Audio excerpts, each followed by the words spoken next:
So does chemo work? How does chemo work? Okay, chemo is a derivative of mustard gas. It's toxic. But the problem with chemo does kill cancer cells. It kills cancer cells extremely well.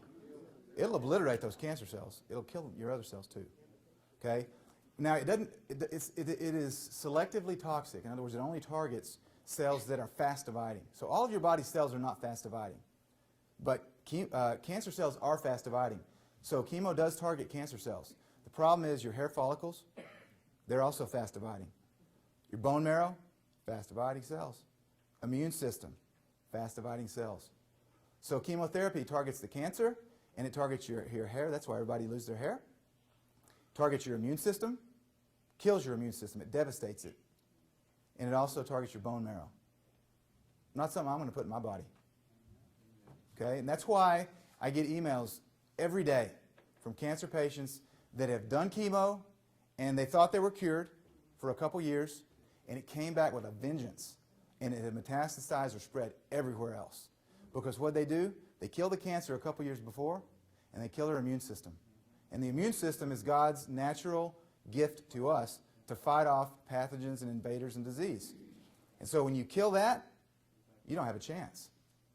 One of the questions that was asked today on the radio interview is, if someone has cancer and they've taken chemo, what would you tell them to do? Well, boost your immune system as soon as possible. There's a ton of good immune boosters out there. One of the best websites you can go to if you want to get the best supplements is BaselineNutritionals.com. It's John Barron's website, BaselineNutritionals.com. He's got some amazing stuff out there. If you're worried about the swine flu, go there and buy a Super Viragon. Okay? Super Viragon. It's amazing stuff. We'll talk about swine flu if I have time. Now, chemo, once you slice and dice the statistics, okay, chemo actually cures between, and I don't even want to say cure, but it successfully temporarily treats 3 to 10% of cancers.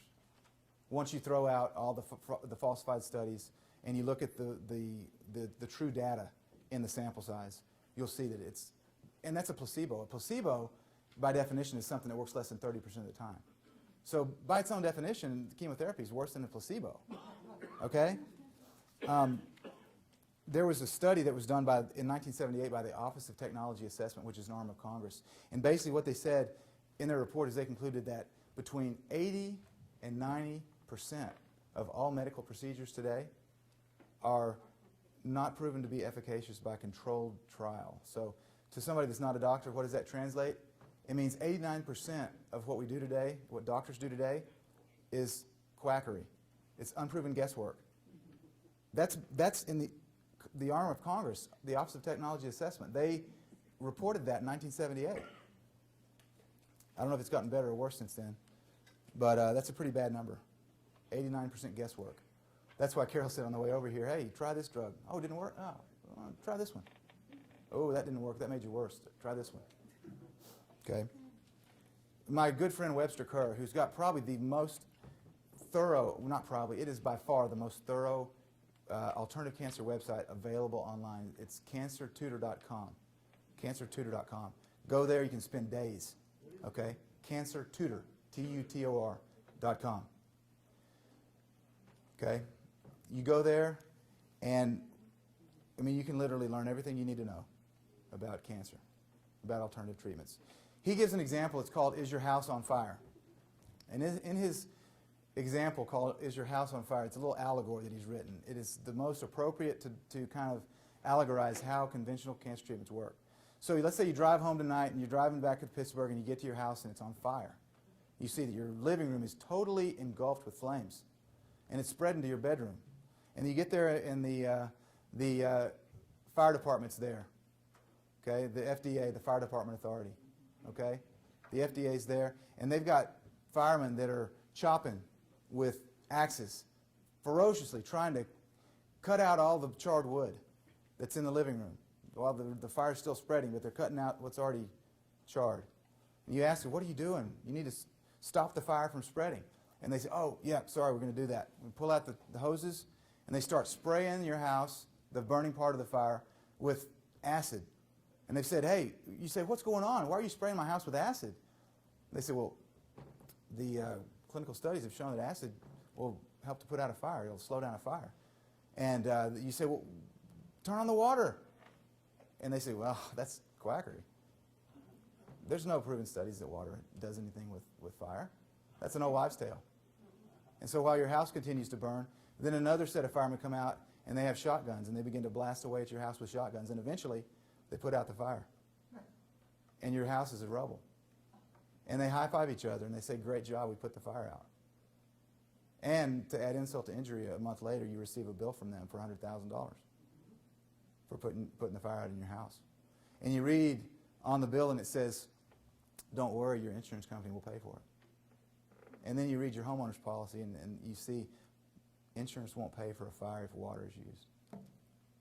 That's the conventional cancer industry today, isn't it?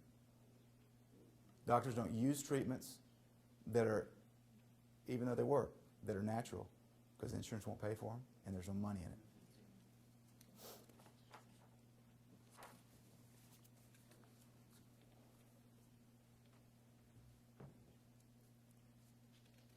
Vaccines, real quick.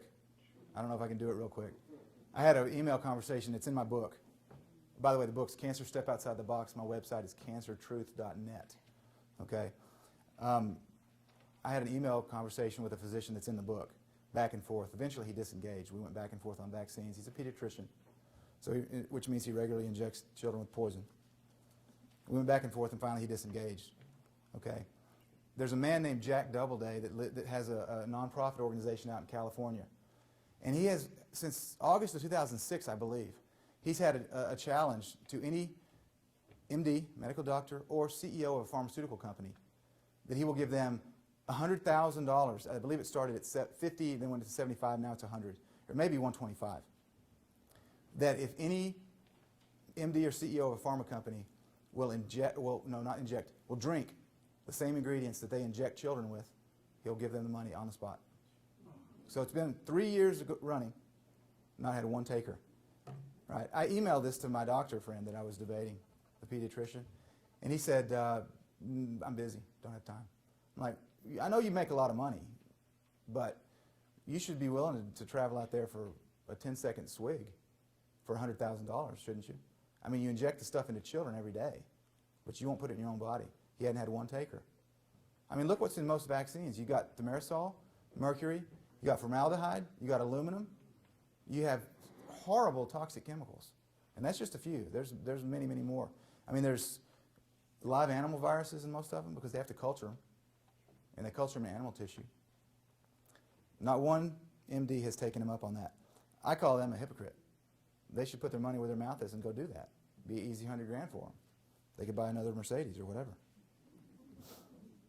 But I mean, if you look at the history of, say, smallpox, or there was an outbreak a few years ago of mumps in I believe it was Sweden. Huge outbreak of mumps. 70% of the children that had the mumps had been vaccinated twice. Right? The MMR, mumps, measles, rubella, right?